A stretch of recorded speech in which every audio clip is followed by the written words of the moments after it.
पूजन या ठिकाणी झालेलं आहे।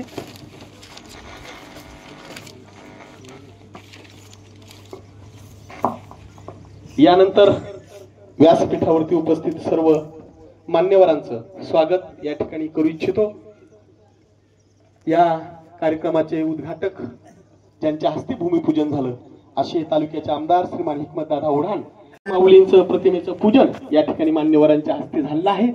आता आपल्या तालुक्याचे आमदार सन्माननीय श्री हिकमतदादा ओढाण यांचं स्वागत ग्रामपंचायत मंगुदळ गावचे सर्व सरपंच उपसरपंच सन्माननीय सदस्य व विविध सहकारी सोसायटीचे चेअरमन व्हाईस चेअरमन व सर्व सदस्य या तालुक्याचे लोकप्रिय आमदार हिकमतदादा, आमचे गट शिक्षणाधिकारी ज्यांचं सहकार्य आम्हाला नेहमीच आहे। खरं तर त्यांच्या सहकार्याशिवाय सर हे काही होत नाही। त्यांचे दरवाजे 24 तास उघडे असतात, रात्रीचा सुद्धा आम्ही त्यांना मेसेज करू शकतो असे आमचे जोशी सर, गट शिक्षणाधिकारी, विस्तार अधिकारी, सर्व मुख्याध्यापक, सर्वांचे नाव घेता येणार नाहीत आणि विशेषतः या गावचे सरपंच उपसरपंच अत्यंत सकारात्मक असं नेतृत्व आहे त्यांचं आणि त्यांचे सर्व ग्रामपंचायतीचे मेंबर्स, ग्रामस्थ आणि सर्व माझे विद्यार्थी मित्र मैत्रिणींनो, भावांनो, बहिणींनो, एसव्हीडी लाईफ ही एक लाईफ इन्शुरन्स कंपनी आहे, विमा कंपनी ज्याला आपण म्हणतो। आमचा व्यवसाय जो आहे तो विमा विकणं आहे, परंतु आम्ही तो बिझनेस इथं करत नाही।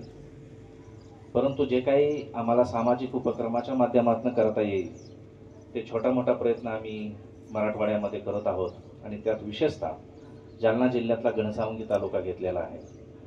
महाराष्ट्रातले 6 ते 7 जिल्हे अभ्यासल्यानंतर आपण कुठं काम करायचं, कुणाच्यामध्ये इन्व्हेस्ट करायचं हे ज्यावेळेस आम्ही ठरवलं त्याच्यामध्ये प्रामुख्याने आम्ही जालना जिल्हा निवडला आणि त्यातली त्या जालन्यामध्ये आम्ही सुरुवात केली ती मोहपुरी आणि बोळेगावपासून।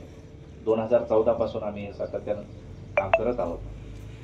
आम्ही फार मोठं काम करत नाही आहोत, खूप छान वाटलं, आमचंही कौतुक केलं आणि परंतु मला असं वाटतं की जो लोक सहभाग आहे, लोकांचं जे काही त्याच्यामध्ये असणारा सहभाग हा सगळ्यात महत्त्वाचा घटक आहे कामामध्ये आणि म्हणून आम्ही नेहमी सांगत असतो की जे गाव आम्ही दत्तक घेतो त्या गावाचा सर्वांगीण विकास कसा झाला पाहिजे।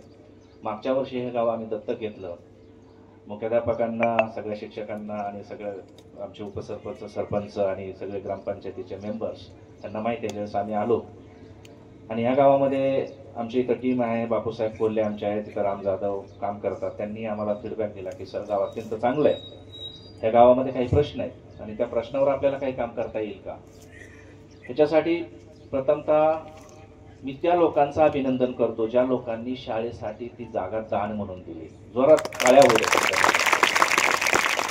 मित्र, ही साधी गोष्ट नसते। आज आपण छोट्या छोट्या जागेसाठी भांडणं करतो, परंतु असं दान देणं, जागा देणं म्हणजे मंदिरासाठी मंदिरं उभं राहतात, राहिली पाहिजेत, ते आस्थेचे माहेरघर आहेत, परंतु ज्ञानाची मंदिरं महत्त्वाची आहेत, ती सुद्धा मोठ्या प्रमाणात उभी राहिली पाहिजेत असं ह्या लोकांना वाटलं, म्हणून मी त्यांचं पहिल्यांदा कौतुक करतो, अभिनंदन करतो। त्या लोकांनी तिथं ती जागा दान दिली। जागा दिल्यानंतर प्रथमतः प्रश्न होता की इथं शाळेची बिल्डिंग उभी करायची, कशी करायची। मग मी ज्यावेळेस इकडे व्हिजिटला आलो, आमची टीम व्हिजिटला आली, आम्ही हे असेसमेंट केलं आणि वर्गांची इतकी वाईट अवस्था, ते समोर शेड आहे तिथे कुकिंग शेड आहे ते जिथं ते अन्न शिजवलं जातं आणि ते कधी पडेल असं वाटतं की इतकं ते सगळं बघितल्यानंतर मला शॉक बसला की कसे काय शिक्षण घेतात मुलं या गावामध्ये आणि आपण पालक म्हणून आपल्याला काहीच वाटत नाही का। ज्या विद्येच्या घरामध्ये जी मुलं उद्या आता ह्यांच्यामध्ये शास्त्रज्ञ बसला आहे, इंजिनियर आहे, डॉक्टर आहे, पोलीस अधिकारी आहे, लॉयर आहे, उद्याची ही जी पिढी घडणार आहे त्या पिढीला आपण काय देतोय, आपलं त्यांच्याकडे लक्ष आहे का, ते शिक्षक कसे शिकवतायत, ती मुलं कशी बसतायत ह्याचा आपल्याला अंदाजच नाही आणि ह्याचा आपल्याला काही वाटतही नाही, ह्याचा मला बघून शॉक बसला आणि मी असं म्हटलो की मागच्या वेळेस आठवत असेल की डेफिनेटली आपण ह्याच्या बाबतीत काहीतरी केलं पाहिजे आणि आम्ही CSRच्या माध्यमातून काय करता येईल, जेवढं आम्हाला करता येईल तेवढं आम्ही डेफिनेटली करू अशा पद्धतीचं सर्वसाधारण आम्ही त्यावेळेस निर्णय घेतला आणि मग आज ह्या शाळेचं भूमिपूजन आपण सर्वांच्या साक्षीनं करण्याचा योग आला। मला असं वाटतं की सर्वात महत्त्वाचा रोल असतो गावकऱ्यांचा, लोकांचा। आपल्या गावामध्ये काही प्रश्न असतात, तर मला असं वाटतं की त्याच्यामध्ये आपला रोल काय आहे, आपली भूमिका काय आहे ती सुद्धा तपासली पाहिजे. सरकार तर सरकारच्या पद्धतीनं काम करेलच आणि करतच, परंतु मला असं वाटतं की सरकार, आपण आणि आमच्यासारखी प्रायव्हेट एखादी कंपनी जर आपण एकत्रित आलो तर अजून जास्त मोठा चमत्कार, अजून जास्त विकासाची कामं आपण करू शकतो. आणि याच्या माध्यमातून आम्ही गावोगावी दत्तक घेतलो, तिथं शेतकऱ्यांबरोबर काम करतो. तिथे सुद्धा आपण 200 सर्वसाधारणपणे 220 मला वाटतं ड्रीप दिलेले आहेत. इथं 200 जलकुंड आपण केलेले आहेत. त्याच्यानंतर 16 शेततळी आपण दिलेले आहेत. आणि विविध माध्यमातून म्हणजे वेगवेगळ्या गावांमध्ये शिक्षणामध्ये काम आहे, आरोग्यामध्ये काम आहे, रवण्यामध्ये आपण एक हॉस्पिटल बांधून दिलेलं आहे. प्राथमिक आरोग्य केंद्र सब सेंटर जे आहे ते बांधून दिलेलं आहे. देवीवऱ्यामध्ये पण अशी प्रचंड मोठी शाळा आपण बांधून दिलेली आहे. आता आम्ही हे जे काम करत असतो त्याच्यामध्ये एक पाऊल तुमचं पुढं पाहिजे, एक पाऊल गावकऱ्यांचं पुढं पडलं तर 10 पावलं येसुडीची पुढं पडतील, ही मी तुम्हाला खात्री देतो. सर्वात महत्वाचं आहे. आणि मला शिक्षकांचं कौतुक करावं असं वाटतं. शिक्षक सातत्यानं हे वस्तीवरची शाळा आहे त्याचे काही इश्यूज आहेत, सर सकाळी मला सांगत होते. काही शाळांचे तिथले पण इश्यूज आहेत. तर बऱ्यापैकी काही गोष्टी आहेत ज्या लोकसहभागातून सुटू शकतात. आणि आम्ही तेवढीच वचनं देतो किंवा प्रॉमिस करतो तुम्हाला की जेवढं आम्हाला करता येईल. आम्ही जास्त काही सांगत नाही किंवा बोलत नाही किंवा कोणाला कमिटी करत नाही, कारण जे काम आपल्याला करता येईल ते काम तुमच्या सहभागातून करता यावं अशा पद्धतीचं काम आम्ही घेतो. आणि गावामध्ये अजून बरेच प्रश्न आहेत, परंतु गाव स्वच्छ राहिलं पाहिजे, आम्ही कचरा टाकला पाहिजे. गावामध्ये सगळ्यात महत्वाचा आमचा जो क्रायटेरिया खरं सांगतो तो आहे स्वच्छता. त्याचं कारण असं आहे की आपला गाव आपला अभिमान असतो. आज हे जे मुलगा मला तो एक जो आज पोलीस भरती झालेला आहे तो ह्या शाळेचा विद्यार्थी आहे. मला अत्यंत कौतुक आणि अभिमान वाटतो की अशा शाळांमधनं असे प्रॉडक्ट बाहेर येतात. आणि अशा पद्धतीने पुढची जर पिढी घडणार असेल तर त्या पिढीला आपल्या शाळेचा अभिमान पाहिजे. आणि तो अभिमान जपण्यासाठी आपण सगळ्या गावकऱ्यांनी मला वाटतं इथनं पुढे सुद्धा एकत्रितपणे सर्व प्रश्नावर आपण काम केलं पाहिजे. एसयूडीच्या माध्यमातून जे काही आम्ही काम करतो हे खरं आहे. सरांनी अत्यंत छान प्रस्ताव आणि सर खूप छान पद्धतीनं तुम्ही अँकरिंग करताय. आम्हाला प्रसिद्धी नको आहे, आम्ही प्रसिद्धीच्या झोतात कुठेही नाहीये. म्हणजे आम्ही सांगतही नाही की आम्ही काय करतो किंवा कुठं काय करतो आणि काय, किंवा पेपरमध्ये असेल, हे असेल, बॅनर असेल. तुम्ही बघितलं असेल एसओडीचं फारसं असं पब्लिसिटी आम्ही हे नाही करत. आम्ही ग्राउंडवर काम करतो, आमची टीम ग्राउंडवर आहे.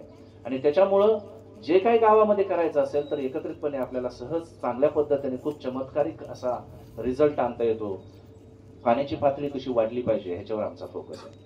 आणि मराठवाड्यामध्ये म्हणजे आता हळूहळू आम्ही काम वाढवतोय. आमचं काम झारखंडला पण आम्ही सुरू केलंय, राजस्थानला सुरू केलंय, मराठवाडा तर आहेच. आणि आम्हाला मराठवाड्यामध्ये काम करत असताना तिथल्या शेतकऱ्यांच्या आयुष्यामध्ये काय बदलाव आणता येईल का, त्यांच्यामध्ये काय बदल घडेल का, ह्या पद्धतीचा सर्वसाधारण आमचा विचार आहे. आणि त्या ध्येयानं आम्ही काम करत आहोत. तिथला तरुण वर्ग आहे. आम्ही 2 दिवसापूर्वी मॉडेल कॉलेजमध्ये मोठा मेळावा घेतला 150-200 तरुणांचा. त्यांच्यामध्ये बेरोजगारी प्रचंड आहे. काही लोकांना पोलीस बनायचे, काहींना भरतीमध्ये जायचंय. त्यांच्यासाठी करिअर काउन्सिलिंग, त्यांना काय सपोर्ट करता येईल का त्याचा एक विचार आपण करतोय. त्याच्यानंतर त्यांना रोजगार निर्मितीसाठी काय करता येईल का, उद्योगधंदे त्यांना उभे करून देता येतील का, त्या पद्धतीचा विचार सुरू आहे. महिलांच्या बाबतीमध्ये महिलांना काही स्वयंरोजगार देता येईल का घरी बसल्यात, ह्याच्यावरही आम्ही सध्या काम करत आहोत. आणि त्याच्यामुळे शिक्षकांचं ट्रेनिंग असेल, आता ट्रेनिंग आपण ऑर्गनाईज केलंय 100 शेतकरी आणि 30 महिलांचं कृषी विज्ञान केंद्राकडून. तर तिथेही आपण लोकांना पाठवत आहोत. त्याचा खर्चही आपण CSRच्या माध्यमातून, प्रत्येकाचा खर्च शेतकऱ्याचा आपण एसयूडीच्या माध्यमातून करणार आहोत.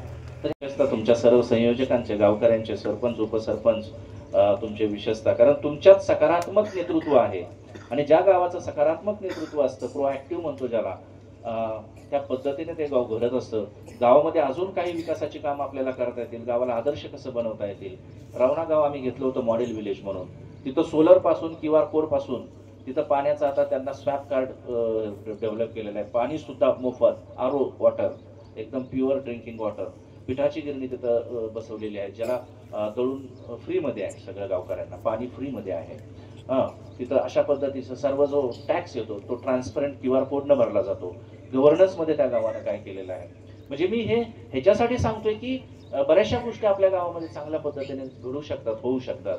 अर्थात कुठलंच गाव कमी जास्त असं मानत नाही. इनफॅक्ट ह्या गावाचं मला कौतुक वाटतं की त्यांनी ज्यावेळेस आम्ही हे मागच्या वर्षी गाव घेतलं, अत्यंत चांगल्या पद्धतीने सहकार्य, एकत्रितपणाने निर्णय आणि सर्व पद्धतीनं फार ते म्हणजे फास्ट असे पुढे जात आहेत. तर हे गाव सुद्धा खूप असं चांगलं नकाशावर येईल आणि एक आदर्श गाव म्हणून घडेल अशी मी आशा व्यक्त करतो. सर्वांचं कौतुक करतो, अभिनंदन करतो.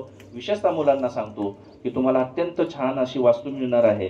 हा फोटो आहे त्याचा आपण नंतर हेच करू. आणि हा फोटो म्हणजे ह्याची डिझाईन पण आपण अशी केलेली आहे की जी ग्रामीण भागामध्ये शाळा असतात त्याच्यामध्ये ज्या काही जिल्हा परिषदेच्या शाळा असतात त्याच्यापेक्षा थोडंसं युनिक मॉडेल तुमच्यासाठी टॉयलेट सुद्धा आपण देत आहोत, जेणेकरून मुलींना टॉयलेट आणि ह्या सगळ्या फॅसिलिटीज ते सगळं मेंटेन ठेवणं हे शाळेचं, शाळा व्यवस्थापनाचं आणि आपल्या मुलांचं सुद्धा काम आहे. त्यामुळे इमारत दिल्यानंतर ती जपणं, ती माझी इमारत आहे, ते माझं विद्येचं घर आहे, अशा पद्धतीचं फिलिंग आपल्यामध्ये पाहिजे आणि त्याचा चांगला उपयोग करता आला पाहिजे. अशा पद्धतीची मी आशा व्यक्त करतो आणि इथं थांबतो. धन्यवाद. एसयूडी लाईफ इन्शुरन्स यांचे प्रमुख श्री विजय पगारे साहेब, जिल्ह्याचे गट शिक्षण तालुक्याचे गट शिक्षण अधिकारी श्री रवीजी जोशी साहेब, या गावचे सरपंच आणि उपसरपंच बापूसाहेब कोले, या ठिकाणी जमा झालेले सर्व या भागातील मुख्याध्यापक, जिल्हा परिषदेचे सर्व शिक्षक वर्ग, व्यासपीठावरील माझे सर्व सहकारी,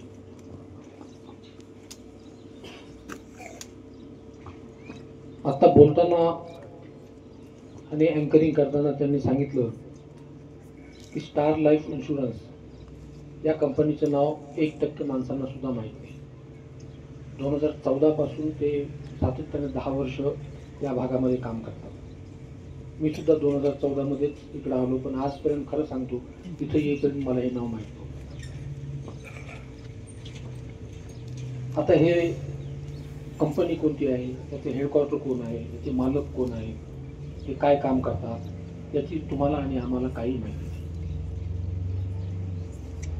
तुमचं आणि आमचं त्यांच्याशी काही देणं घेणं नाही, आपला आणि त्यांचा काही संबंध नाही. आपण त्यांना कुठला व्यवसाय देत नाही, कुठला धंदा आपण त्यांना देत नाही, त्यांच्यासोबत आपण कुठला व्यवहारही आपण करत नाही. कंपनी की जे आपल्याला माहिती नाही, त्यांचे मालक कोण आहे, ती कंपनी काय करते, त्यांचं स्ट्रक्चर काय, हे काही माहीत नसताना अशी कंपनी आपल्या तालुक्यात येऊन विकासाची कामं करते आणि त्यातल्या त्यात शिक्षणाची कामं करते, शेतकऱ्यांची कामं करतात आणि स्वच्छतेची कामे ते या भागामध्ये येऊन करतात. तर यामागचा उद्देश काय असावा, हा साहजिकच प्रश्न तुमच्या आणि माझ्या मनामध्ये निर्माण होतो. या समाजाचा आपण काहीतरी देणं लागतो. ही सामाजिक भावना ठेवून कुठलीही प्रसिद्धीची अपेक्षा न करता, तुमच्याकडून कुठल्याही धंद्याची अपेक्षा न करता, कुठल्याही पैशाची अपेक्षा न करता ही कंपनी जे काम करते हे कौतुक करावं तेवढं कमी आहे. मी खरोखर एसयूडी लाईफ इन्शुरन्स यांचं खरोखर अभिनंदन करतो आणि त्यांचे मी आभार मानतो. तुम्ही आमच्यासारख्या मागासलेल्या भागामध्ये येऊन अतिशय महत्त्वाचे अशा प्रकारचे गावातले जे महत्त्वाचे प्रश्न आहेत त्याच्यावर मार्ग काढण्याचा आपण प्रयत्न करत आहोत. आता मंगूर जळगावमध्ये शाळेची जी परिस्थिती आहे ती आत्ताच सर्वांनी सांगितली. इथं 1ली ते 8वी असे 8 वर्ग आहेत, परंतु 8 वर्ग असताना इथं फक्त 4च खोल्या आहेत. आताच गुरुजी सांगत होते की 4 खोल्यामध्ये आम्ही एकेका वर्गामध्ये 2-2 वर्ग भरवतो.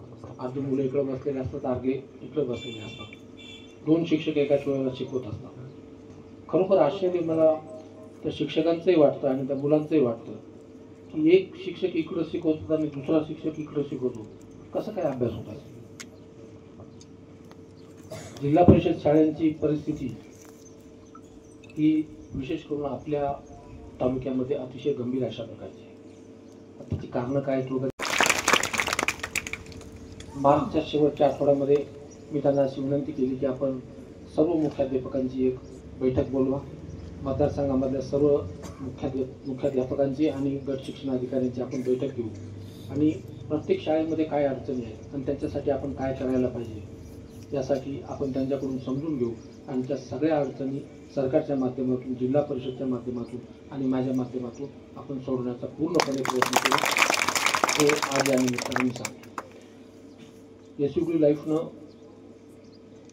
5 खोल्यांचं नियोजन या ठिकाणी केलेलं आहे. आणि विशेष म्हणजे मला तरी आजपर्यंतच्या कुठल्याही जिल्हा परिषदेच्या शाळेमध्ये मुलींसाठी आणि मुलींसाठी शौचालय दिसलं नाही. मुलींसाठी आणि मुलांसाठी शौचालयाची त्यांनी व्यवस्था केली आहे. इमारतीचं नियोजन त्यांनी अतिशय सुंदर अशा प्रकारचे केले.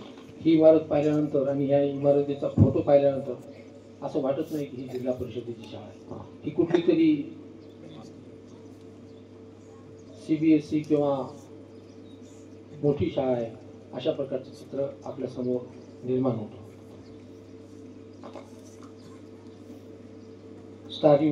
स्टार युनियन लाईफची लाईफ इन्शुरन्स कंपनी यांनी आपल्या मतदारसंघामध्ये 4 गावांमध्ये आतापर्यंत काम केले आहे. त्यामध्ये गोलेगाव, रावणा आणि मंगुजळगाव आणि अजून दर्गा शरीफ अशी 4 गावांमध्ये त्यांनी कामं केलेली आहे. आता हे गाव त्यांनी दत्तक घेतलेलं आहे आणि या गावामध्ये त्यांनी कामाची सुरुवात करताना शाळेचे काम सुरू केले आहे. कुठलेही काम करायचं असेल तर फक्त स्टार यांनी जर विचार केला की मला इथे शाळा बांधायची ते होऊ शकत नाही. त्यासाठी आपल्याला आपल्या ग्रामपंचायतची मदत लागते. आमचे सरपंच आणि उपसरपंच हे अतिशय संवेदनशील आणि विकास अभिमुख अशा प्रकारचे हे गावामधलं उदयोन्मुख अशा प्रकारचं नेतृत्व आहे. आणि गावातले लोकसुद्धा विशेष करून आमचे बापूसाहेब कोले असतील आणि सगळे गावकरी लोक असतील यांनी सुद्धा त्यांना सहकार्य केलं आणि त्यामुळे अशा प्रकारची चांगली कामं होऊ शकतात. आत्ताच बोलताना सांगितलं की 30 गुंठ्याची जागा आपल्याच गावातल्या लोकांनी दान केली. तर म्हणजे राजू त्यांचा सत्कार आपण करायला पाहिजे. ते जर असतील तर आपण त्यांचा सत्कार करू. आहेत का?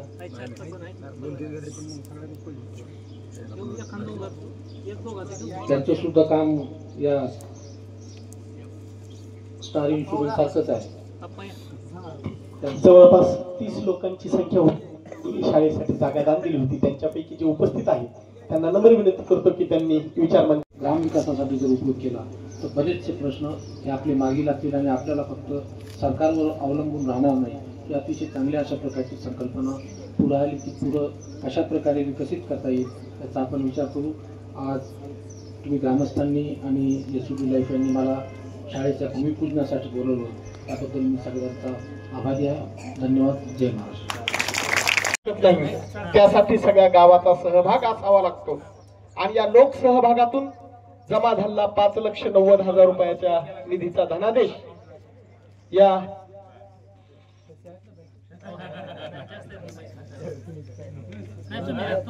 त्याचे इनव्हाइस अक्षय सरांनी ग्रामपंचायतीकडे सुपूर्द करत आहेत. मागील 2 वर्षापासून या गावातील प्रत्येक ग्रामस्थ या योजनेसाठी अविरतपणे काम करत आहे. प्रत्येकाने आपल्या खिशातील 1 ना 1 रुपया या लोकसहभागामध्ये सुपूर्द केला आहे आणि त्याचीच ही आज प्रचिती आहे. त्या लोकसहभागाचा धनादेश श्रीमान नागेश वाडेकर यांना विनंती करतो की त्यांनी या कार्यक्रमाचं आभार प्रदर्शन करावं.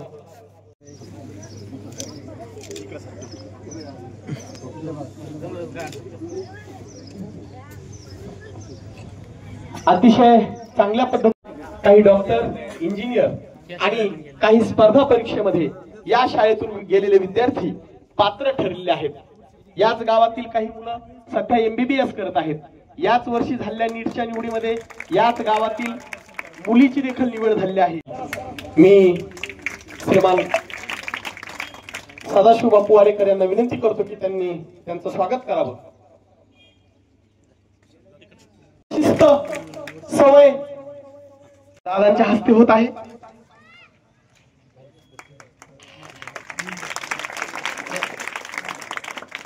यानंतर श्रीमान SUD लाईफ कंपनी यांच्या स्वागतासाठी श्रीमान दिगो आप्पा यांना मी आमंत्रित करतो.